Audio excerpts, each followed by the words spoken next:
If I think about how this workshop came out of our friendship. Yeah, it really did. And that journey, and particularly that journey and how it was rooted during the summer of the death of George Floyd. Yeah.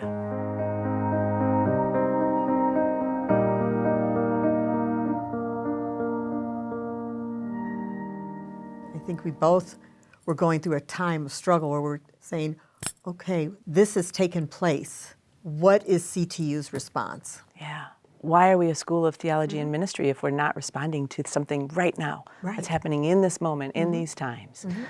And then we just started talking about, well, how do we begin to shift not only ourselves and what's going on in our own hearts, but what's going on in our institution? I had already begun trying to do some things with You were doing it forever. Institution.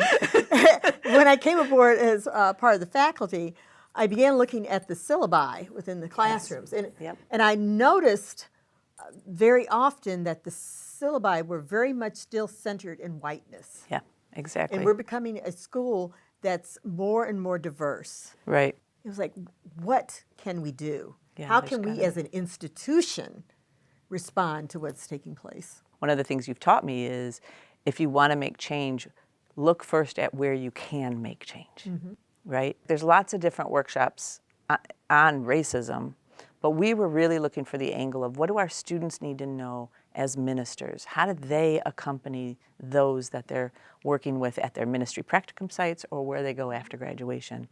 Why do they need to be aware of issues of race and issues of power and issues of bias, right? Like those were the three areas that we focused on. I'm really excited about that. Yeah. And what we will accomplish and how the journey has evolved over the course of the years. I think my hope for this workshop is that eventually we're pulling in every single faculty member. Yes.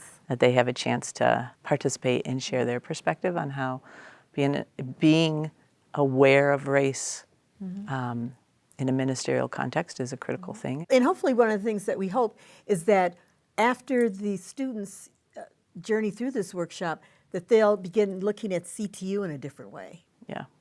And see what further needs to happen and change within this institution. Yep. We usually think we don't have power, but we each have power to make some change. Yeah, exactly. And if you understand that, and if you understand that within each one of us we have gifts that need to be shared, and that if those gifts are not being shared, then we are not truly the universal church that we're calling it to be. And it's gone on, right? Like, you know, the impact that CTU has because of the thoughts and the synergy and the workshop, and it's impacting in other directions, that's an incredibly important thing. It's hitting our scholarship, the stuff we're writing, the stuff we're thinking. It also comes out of the experience of relationship, that we have to be open to the other, and we have to be open to learning from one another.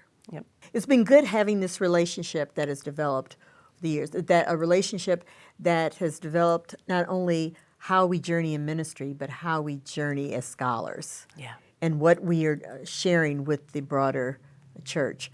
Yeah. And how sometimes it means showing your ignorance. Yeah. There are things that I don't know. There are things that you don't know. Right. But having the vulnerability to even be open to sharing that has been transformative, I think, for both of us. In ministry, you really are constantly assessing, you know, who's here, who should be here.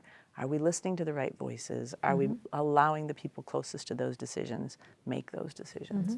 I remember one of my mentors saying, when you point the finger at someone, 3 fingers are pointing back at you. Yeah. And so to begin to look back at, okay, I'm talking about who is not here or who is not, or this person is not invited. Who have I not invited? Right. Who have I not communicated the good news of what I have learned? Right. And so it's about sharing what we have learned.